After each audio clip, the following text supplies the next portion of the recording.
Hello friends, welcome back to another video. Friends, कैसे हैं आप लोग? आशा करते हैं आप लोग अच्छे होंगे और अपना पढ़ाई अच्छे से कर रहे होंगे। फ्रेंड्स, आज हम लोग डिस्कस करेंगे बंगाल पर अंग्रेज़ों का आधिपत्य और मैसूर से अंग्रेज़ों का संबंध। ठीक है, यानी इस वीडियो में हम लोग दो टॉपिक को डिस्कस करने वाले हैं। और इस टॉपिक को शुरू करने से पहले थोड़ा बैकग्राउंड हम लोग समझ लेते हैं इस टॉपिक का। देखिए, जैसा कि हम लोगों ने जाना था कि 1707 ईस्वी में जब औरंगज़ेब की मृत्यु हुई तो उस समय तक मुग़ल सम्राट के अंतर्गत पूरे भारत का आधिपत्य मुग़ल सम्राट के अधीन ही था, यानी पूरा भारत मुग़ल साम्राज्य के अंतर्गत था। लेकिन 1707 ईस्वी में जब औरंगज़ेब की मृत्यु हुई तो उसके बाद बहुत सारे प्रांतों ने अपने आप को स्वतंत्र घोषित कर लिया। उसी में एक प्रांत बंगाल था। ठीक है, और बंगाल का शासक कौन था? मुर्शिद कुली खां यहाँ का शासक था। उस समय बंगाल बहुत ही संपन्न राज था। और दूसरी तरफ क्या था कि दूसरी तरफ अंग्रेज़ जो है भारत में एक व्यापारी कंपनी के रूप में व्यापार करने के लिए आया था। व्यापारिक कंपनी ईस्ट इंडिया कंपनी थी और इसने यूरोप से सोना का मुद्रा लाता था।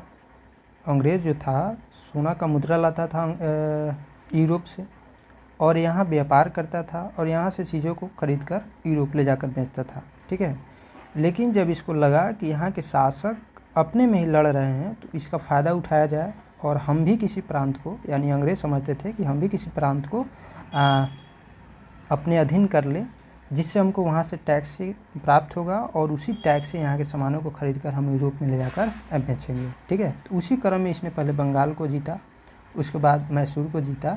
तो इस दोनों टॉपिक को इस वीडियो में हम लोग कवर करेंगे। तो आइए शुरू करते हैं इस वीडियो को।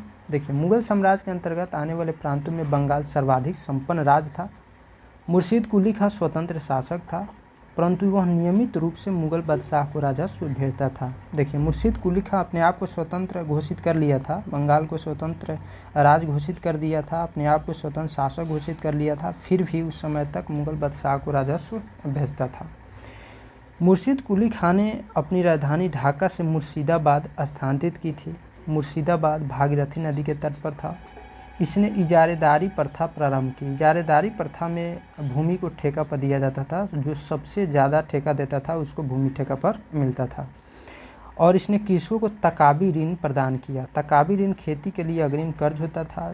जिस प्रकार से इस समय केसीसी जो होता है, किसान क्रेडिट कार्ड पर लोन मिलता है किसानों को खेती करने के लिए, उसी तर्ज पर उस समय तकाबी ऋण देता था मुर्शिद कुली खां, किसानों को खेती के लिए अग्रिम कर्ज देता था।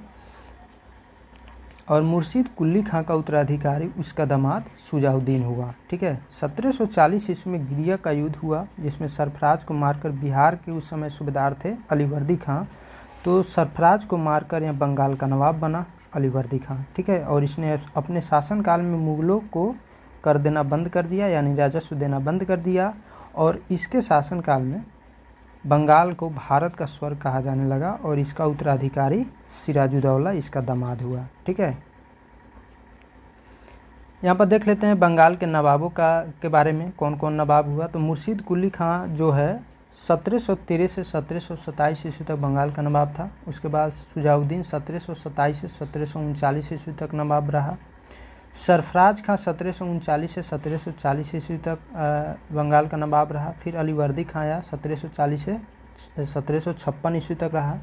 उसके बाद सिराजुद्दौला 1756 से 1757 ईस्वी तक रहा। फिर मीर जाफ़र 1757 से 1760 ईस्वी तक रहा। फिर मीर कासिम 1760 से 1763 ईस्वी तक नवाब रहा। फिर मीर जाफ़र आया 1763 से 1765 ईस्वी तक रहा। फिर निज़ामुद्दौला आया, फिर निज़ामुद्दौला 1765 से 66 ईस्वी तक रहा। फिर सैफुद्दौला आया 1766 से 1770 ईस्वी तक बंगाल का नवाब रहा। फिर मुबारकुद्दौला आया 1770 से 1775 ईस्वी तक, 1770 से 75 ईस्वी तक बंगाल का नवाब रहा। 20 जून 1756 ईस्वी को काल कोठरी की त्रासदी हुई, यानी ब्लैक होल ट्रेजेडी हुई। ठीक है, और इस घटना के रचयिता जेड हॉलवेल के अनुसार नवाब सिराजुद्दौला ने 20 जून की रात में 146 अंग्रेज़ व्यक्तियों को एक छोटी सी कोठरी में बंद कर दिया था, और अगले दिन देखा गया कि 146 में से केवल 23 व्यक्ति ही जिंदा बचा था, बाकी 123 व्यक्ति की मृत्यु हो गई थी। तो प्लासी का युद्ध हुआ 23 जून 1757 ईस्वी को अंग्रेज़ों के सेनापति रॉबर्ट क्लाइव एवं बंगाल के नवाब सिराजुद्दौला के बीच, जिसमें नवाब अपने सेनापति मीर जाफ़र की धोखाधड़ी करने के कारण पराजित हुआ और अंग्रेज़ों ने मीर जाफ़र को बंगाल का नवाब बनाया। क्या हुआ कि 23 जून 1757 को जब प्लासी का युद्ध हुआ तो उस युद्ध के पहले ही सिराजुद्दौला के सेनापति मीर जाफर को तोड़ लिया गया था, यानी इसको नवाब बनने का लालच दिया गया और इसको यह कहा गया कि वह युद्ध में सक्रिय रूप से भाग नहीं ले। ठीक है, तो जब सेनापति ही बिक जाए तो राजा को हारना तो स्वाभाविक ही है। तो मीर जाफर सक्रिय रूप से युद्ध में शामिल नहीं हुआ, जिसके कारण क्या हुआ कि सिराजुद्दौला प्लासी के युद्ध में मारा गया। उसके बाद नवाब बना मीर जाफर। प्लासी की लड़ाई में मोहनलाल एवं मीर मदान के नेतृत्व में एक छोटी सेना नवाब के वफादार रही। मीर मदान लड़ते हुए मारा गया और प्लासी भागीरथी नदी के किनारे स्थित है। ठीक है, क्लाइव के हाथों को कठपुतली नवाब मीर जाफर को अंग्रेज़ों ने 1760 ईस्वी में हटाकर फिर उसके दामाद मीर कासिम को बंगाल का नवाब बनाया।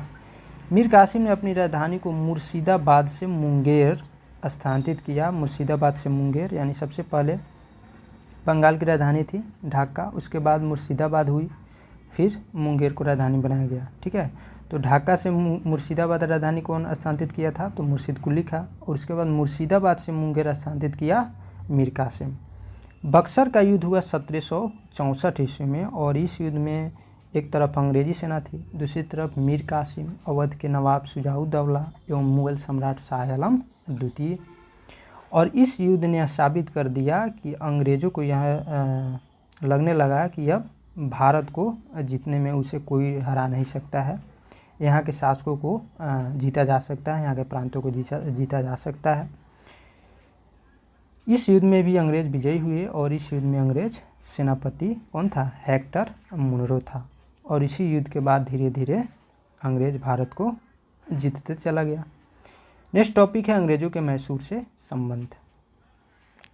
1761 ईस्वी में हैदर अली मैसूर का शासक बना।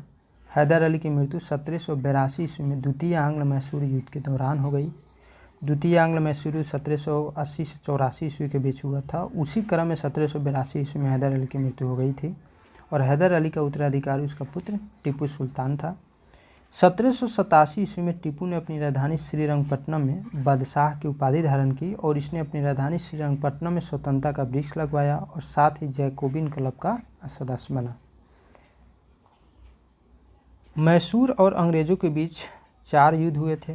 प्रथम आंग्ल मैसूर युद्ध 1767 से 1769 के बीच हुआ। उसके बाद द्वितीय आंग्ल मैसूर युद्ध हुआ 1780 से 84 ईस्वी के बीच।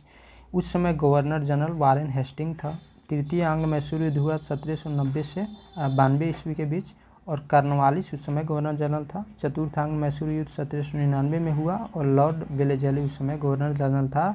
और चतुर्थ आंग्ल मैसूर युद्ध में ही टीपू सुल्तान को मारकर मैसूर को अंग्रेज़ों ने अपने अधीन कर लिया। इस युद्ध में मराठा जो तृतीय आंग्ल मैसूर युद्ध हुआ, इसमें मराठा हैदराबाद के निज़ाम एवं अंग्रेज़ों की संयुक्त सेना मैसूर के खिलाफ लड़ रही थी। एक तरफ अकेला मैसूर और दूसरी तरफ मराठा हैदराबाद के निज़ाम और अंग्रेज़ की संयुक्त सेना थी। ठीक है, टीपू की मृत्यु श्रीरंगपट्टनम की आखिरी युद्ध यानी चतुर्थ आंग्ल मैसूर युद्ध के दौरान 1799 ईस्वी में हो गई और टीपू सुल्तान को शेर मैसूर भी कहा जाता था।